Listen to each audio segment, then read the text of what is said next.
the official opposition.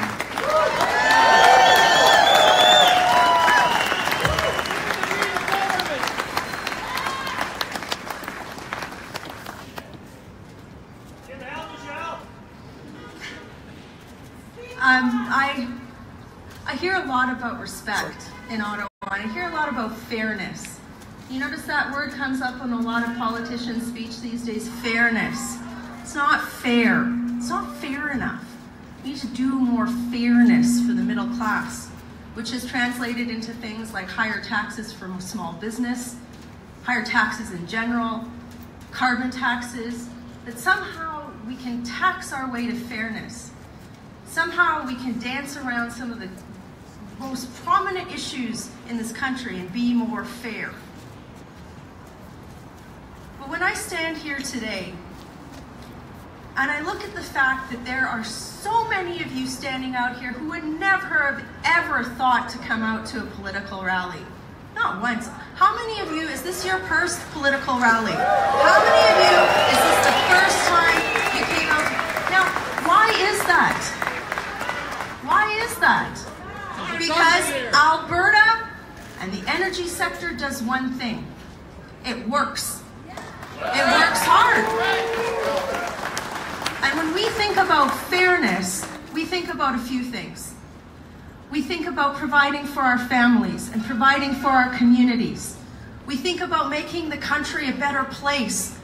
We just want to work. That's all that anybody here wants to do, is just work.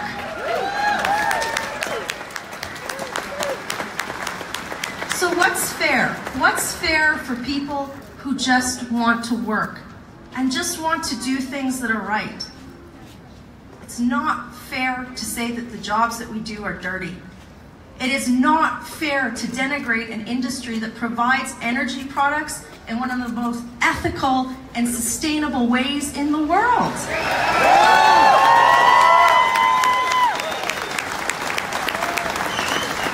It's not fair to run an ideological political agenda that somehow can equate Canadian environmental standards to Saudi Arabia, Venezuela, and China. That's not fair. It's not fair to let vocal minority groups that don't run on fact to control the fate and prosperity of an entire country.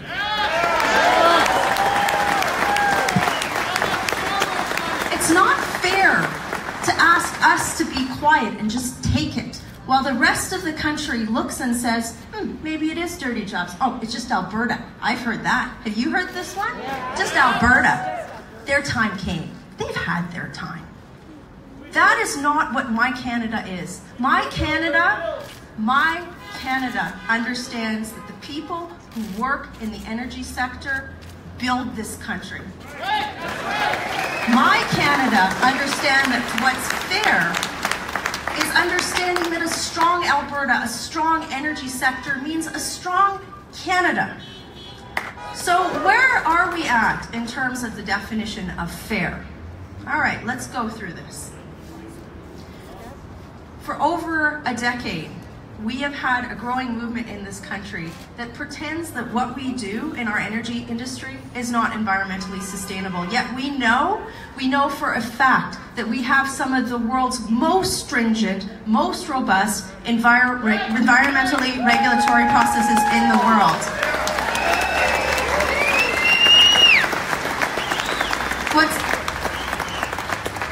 We know that when we produce energy, we're doing it in an ethical way. I can vote, I can be in Parliament, I can drive.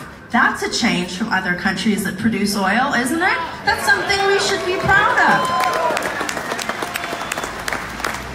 So let's talk about getting to fairness here. Why is the Trans Mountain Pipeline so important? Okay, fairness.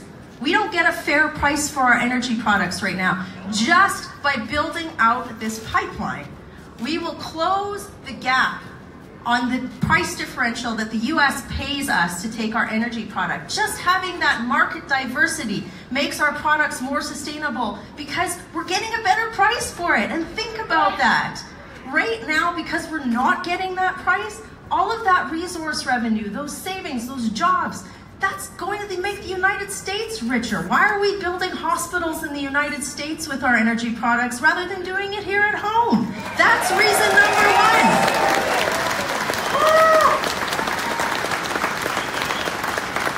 Reason number two is that our pipelines, many of our pipelines are already at capacity. How many of you down here work in one of these towers or around here? How many of you could do these stats better than I can? We need this product, we need this pipeline in order to get our product to market. It's just so simple.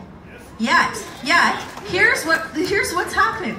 I have watched this, much to my chagrin. We have a government who has stood up and put in place some of the most confusing, unscientific environmental changes to our regulatory process. Bill C-69. The Pipeline Association itself stood in front of our parliamentary committee and said this bill that was supposed to give, quote, social license to build out the pipeline, what did it do? They actually said no pipelines will be built in Canada under this bill. And that's what our government has done. Justin Trudeau has also done this. He's also flat out canceled the pipeline that went through a regulatory process. He made a political decision on the Northern Gateway pipeline. What did that send?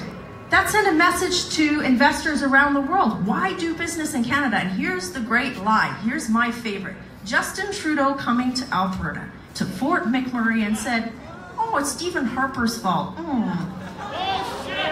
The reality is that under a previous government, I would be remiss to point out that we added over 183 billion barrels of capacity to our pipeline system. And what did Trudeau do?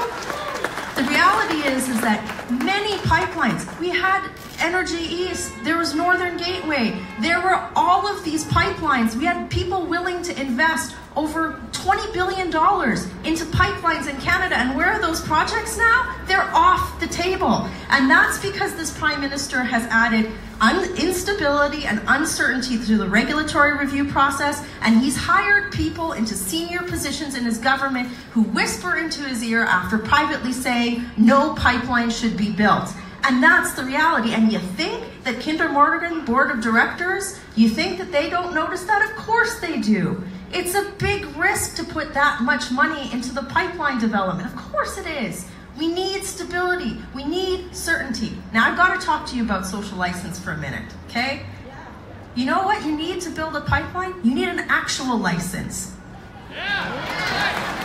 And that's what the Trans Mountain Pipeline has. It has an actual license. That actual license went through years and years of review. It has an actual license. This social license that was supposed to be created by a $40 megaton price on carbon that will do nothing to reduce greenhouse gases, but do everything to create an environment that takes money out of your pockets and takes uncertainty away, or adds uncertainty to this process, is not going to build the pipeline out. Now, Minister Jim Carr and Justin Trudeau, when forced with this crisis that has been 2 years in the making, in the last 24 hours, guess what their line is? If any of you, did any of you watch this yesterday when Jim Carr was like forced with cameras? This is what he said: all options are on the table. Well, what options are on? What options are on the table? You're being obtuse. A CBC reporter called Jim Carr obtuse, and he still said, all options are on the table. So what is that code for, energy sector? No options are on the table. We want to do nothing and hope this goes away.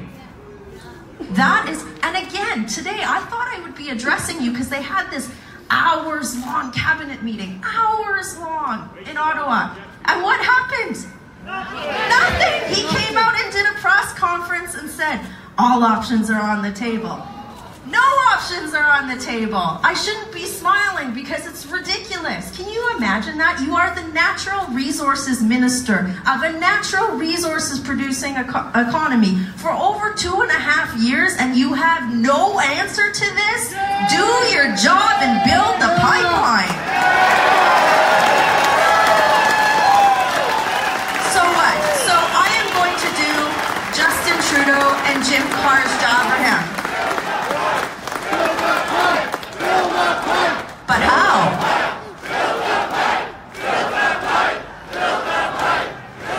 Okay, Calgary. How are we going to do this? Let's do Justin Trudeau's job for him. Are you ready? All right. Let's give the press conference that Jim Carr should have given this afternoon. Number one, hello, Canada. This project is important, and we are going to do everything possible to build it out. And here's what we're going to do. Number one, we're going to invoke Section 9210C of the Constitution, which, while this pipeline, yes, it's in federal jurisdiction, leftist academics who point this out all the time, it would still remove any remaining provincial barriers to the build-out, such as things like permits needed to build roads. It would show the commitment of this government to do it. Number two, this court case that's been proposed by the BC government, rather than letting it wind its way through courts for years and years and years and create uncertainty for investment, refer it directly to the Supreme Court. That would make sense. Number three, say something very simple. We are going to enforce the rule of law when it comes to protests.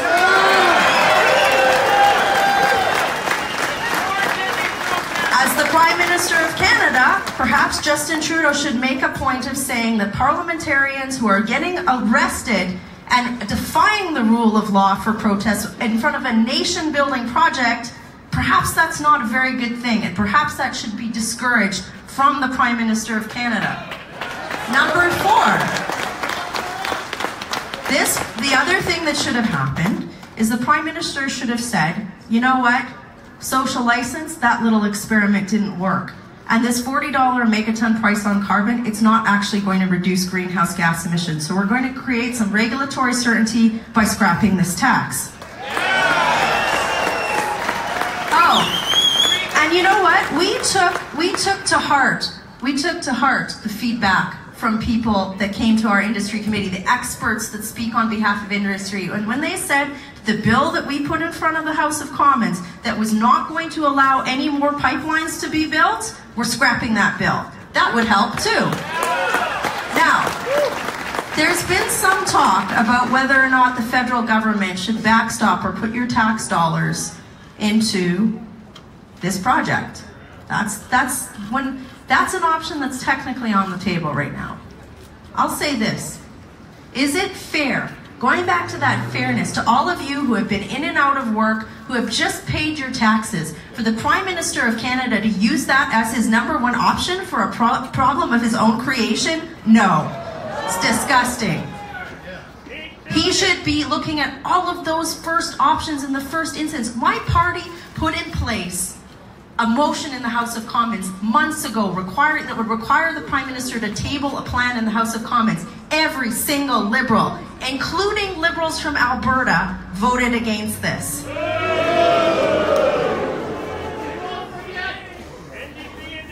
Now I want to talk about BC, and I want to talk about the trade war, and I want to talk about infrastructure funding and all of this sort of stuff. You know, I get your frustration. Many of you have called my office, you've emailed me, but isn't it disgusting? You know, they talk about us, they look at us, they're like, Alberta's driving a wedge in our federation. All that Alberta has ever done and ever wants to do is make this country stronger. So the fact that we're at the point where people are talking about infrastructure funding and all of these sorts of things, that is a failure on behalf of the federal government. So, in closing, there's a few things I want you to do. As James said, tweet this. Tweet at the Prime Minister. Write every Liberal member of Parliament. Get that done. Hashtag, what is it, James? It's Bill 92? Or sorry, Bill KM. Hashtag Bill KM. There we go. And I see my colleague Prasad Panda here. We've jointly sponsored a petition for the Prime Minister to use 92. It's www.use92.ca. So, I want all of Canada to know what I see here. I see people who just want to work. I see people who would never come out to a rally, who are just proud. I see a diverse crowd of people who care about this country. So I ask you today to stand with me, stand against the incompetence of this government, and stand for the build-out of Trans Mountain Pipeline.